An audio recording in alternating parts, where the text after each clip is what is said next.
Greetings, heroes! So, I'm out here in Helle, and it's beautiful. And I want to share a little bit of my day here, and what I was doing out here with you guys. So, I want to go over here and show you here this bridge, the water and the autumn leaves down there. It looks awesome. And I was out here for a conference with my union, the leaders. And one of the speakers here was a woman named Hein, who is a researcher and a writer. And more specifically, she talks about motivation and about 4 archetypes in terms of work environment. And I want to share with you guys these 4 archetypes, and maybe you can recognize yourself in one of them. You should be able to. And otherwise, hopefully, it'll give you some inspiration into how you can motivate yourself or motivate others better. So, the first archetype is called the prima donna. And the prima donna, they're all excited about making a difference in the world.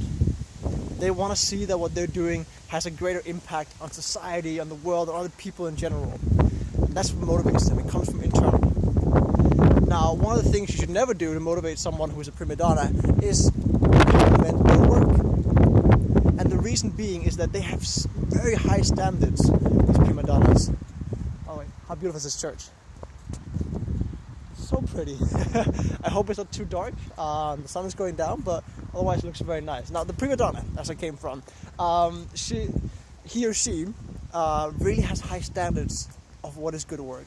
So if a leader or a boss compliments that work, and the person doesn't feel like it's up to standards, like maybe it's they made it in a rush and it's not quite what they really wanted to do, then they will feel like the leader doesn't understand real quality. So you want to be careful with compliment. What you want to do is just recognize the work that the person is doing, and also visualize what kind of an impact the work is having. So that's the prima donna. Generally, the prima donna is an introvert or an ambivert. Comes from inside this motivation. Then we have the performance writer. And the performance writer, there's 2 types. There is the extroverted one, and there's the introverted one.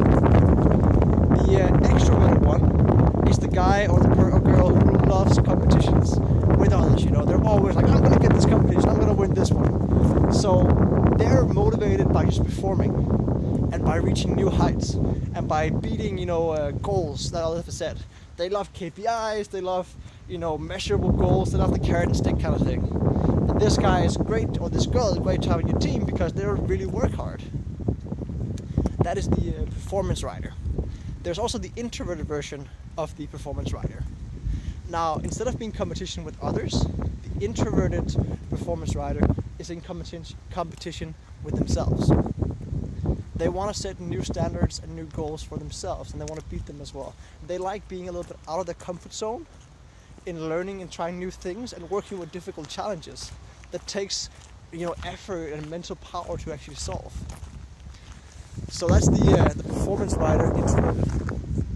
And again, to motivate these guys, show them, the goal settings. Help them set goals for themselves that they can beat, because that will keep the motivation going. And of course, this goes for you as well.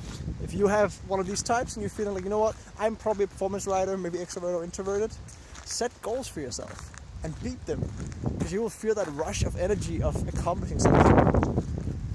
Now, the third type is the pragmatist. I gotta say, this is one of my favorites, because this is the person who is the glue and the scaffold of a company or of a team. They love the social aspect. They love the tight togetherness. Often you'll find them in the party community, or the making the parties for the company. Or you will find them in the people who are going around the office and hanging up stickers saying like, okay, your mom doesn't work here, clean up after yourself. Or if you're using the last of the printers, use it. Oh, hello, doggy. That was nice. Cute. Okay, so a little bit distracted there. The idea here being that they love structure and they love doing an organized work. They like seeing that what they're doing, the task they're accomplishing, is being accomplished in the best way possible. The pragmatist. And the way to motivate them is give structure. The way to motivate yourself then is give yourself structure. See, when is a task done? What do I have to do step by step to go through it? And how is it the best work done that I could do in terms of the mission and the vision? That makes sense. Now, the fourth type. I don't know if you noticed it, but the other types here, they all have a P. It's the prima donna, it is the performance rider, and it's the pragmatist. But the last one didn't get a P. It's a bad one. It's the salary taker. Now the salary taker, all they really care about is getting their salary. They see their job as something they have to go through so that they can have fun in their spare time. You don't want to be a salary taker. You don't want to just go to work just to get a salary. And what's interesting about the salary taker is that nobody starts out as a salary taker. All of us are one of the other archetypes, but if we're not motivated in our work, if we lose our interest, what happens is that we become the salary taker. It's a little bit dark here, so I hope you guys can still see me. But again, I just want to show you. Looks awesome here, right? Nice, Hersholm.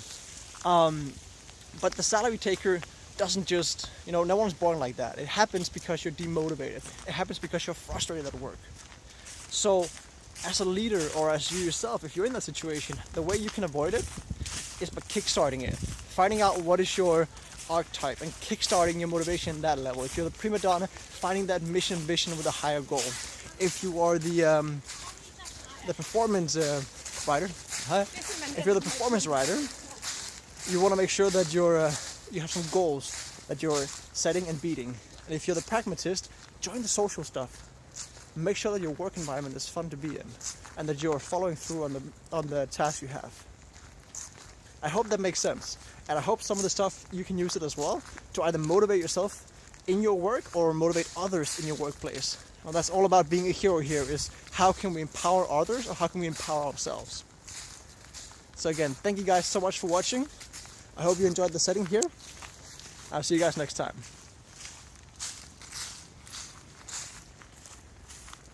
Beautiful out here.